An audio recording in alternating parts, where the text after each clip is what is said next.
Bonjour à toutes et tous et bienvenue pour ce nouvel épisode du Point Technique qui est un peu difficile à tourner parce que j'improvise un peu. Et donc il sera question de l'angle de champ en millimètres et la perception un peu des fois erronée qu'on peut en avoir. Donc la plupart des gens aujourd'hui, en majorité, qui ne sont pas professionnels, utilisent ce qu'on appelle des crop factors, donc des appareils photo avec capteurs qui ne sont pas du pur 35 mm. Et donc ça entraîne des problèmes dans la mesure de l'angle de champ et la compréhension des millimètres sur un objectif. Donc je vais déjà partir de la base. Ce qu'il faut prendre en compte lorsque vous regardez un millimètre sur un objectif, c'est que c'est calculé à partir de l'angle de champ d'un capteur 35 mm, donc 24, 36, 3,5, hérité de l'argentique. Donc c'est pour ça qu'on utilise ça. À l'époque de l'argentique, c'était pas forcément appelé full frame, mais plutôt petit format, opposé au moyen format et au vraiment grand format avec les chambres. Et c'est parce que typiquement le petit format est le format le plus stable qui soit. C'est toujours 3,5 à part exception faite de quelques appareils photo panoramiques qui seront exceptionnels dans le 35 mm, alors que le moyen format et le grand format avaient vraiment leurs petites choses à eux, puisque le petit format était un des formats les plus modernes de l'argentique. Ça s'est facilement stabilisé et comme c'était plus rapide à faire, plus pratique après au final pour les professionnels, c'est devenu un standard où tout le monde devait répondre à ça. Ça permettait de vendre des pellicules plus facilement, de ne pas avoir à faire plein de modèles différents.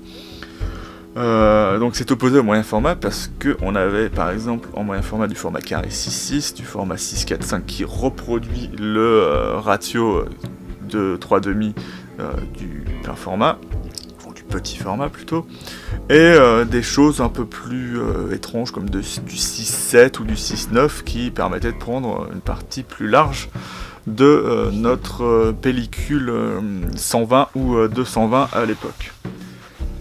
Voilà, je sais pas si vous avez à peu près compris, c'est un peu dense, et donc pour moi, si vous voulez bien, enfin moi ce qui m'a permis personnellement de bien comprendre les millimètres et de mettre à comprendre les objectifs beaucoup plus facilement, c'est d'avoir utilisé, pas celui-là, mais un argentique, parce qu'on se figure vraiment les vrais millimètres d'un objectif, et après on comprend qu'on a un plus petit capteur sur un APS-C et qu'il faut appliquer un calcul dessus. Donc pour partir et simplement, l'angle de champ, c'est ce qui devrait être normalement lu sur un objectif. Sur les catalogues de marque, vous pouvez regarder votre angle de champ, ce qui est plutôt pratique, mais vous n'aurez jamais de précision vraiment là-dessus. Et donc, on fait un espèce de calcul bâtard pour réussir à trouver les millimètres sur un capteur crop. Donc par exemple, si vous utilisez un capteur DX, donc sur pas celui-là, mais sur un Nikon qui sera typiquement en APS-C, vous prendrez votre objectif qui est ici un 35 mm, et pour à peu près avoir le millimètre de votre objectif, on multipliera ça par 1,5, puisque le capteur étant plus petit, on prend une zone plus faible de notre objectif, et donc ça nous donnera un objectif qui, 35 mm, qui devient un standard 52 mm. Donc c'est pour ça que typiquement lorsque vous commencez la photographie en APS-C, il ne faudrait pas acheter de 50 mm qui est hérité de l'argentique, et même si c'est les objectifs moins chers, ça devient une optique portrait sur un APS-C, ce qui est typiquement pas forcément bien pour faire des photos pour commencer, et qui était bien sur un argentique. Voilà, donc après je vais parler un peu plus du coup d'exemples. Donc j'ai déjà cité Nikon, mais je vais partir sur le type de capteur pour l'APS-C de chez Canon et le 4 tiers. Donc chez Canon, on aura typiquement un capteur un peu plus petit. Le DX, c'est facile, vous coupez un capteur plein format en deux et vous avez votre DX Donc c'est pas trop difficile à comprendre, tandis que Canon a décidé de faire un petit peu plus petit. On est sur 22,5 je crois.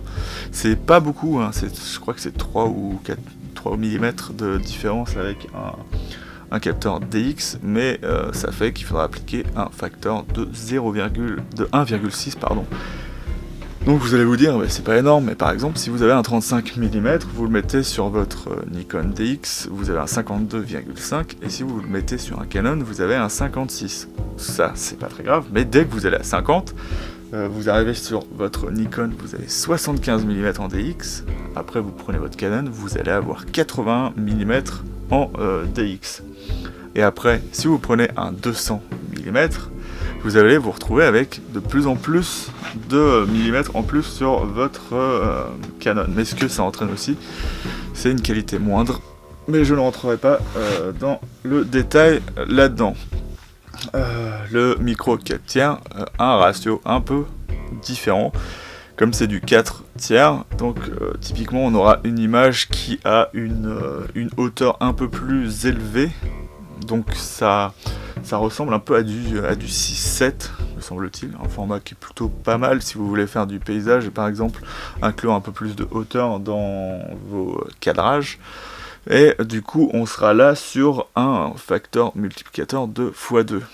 Donc typiquement pour avoir un grand angle, on utilisera un 8 mm sur un 4 tiers pour obtenir les 16 mm, puisqu'on multiplie par 2, et sur un APS-C, on prendra un 10 ou 11 mm pour arriver à 16.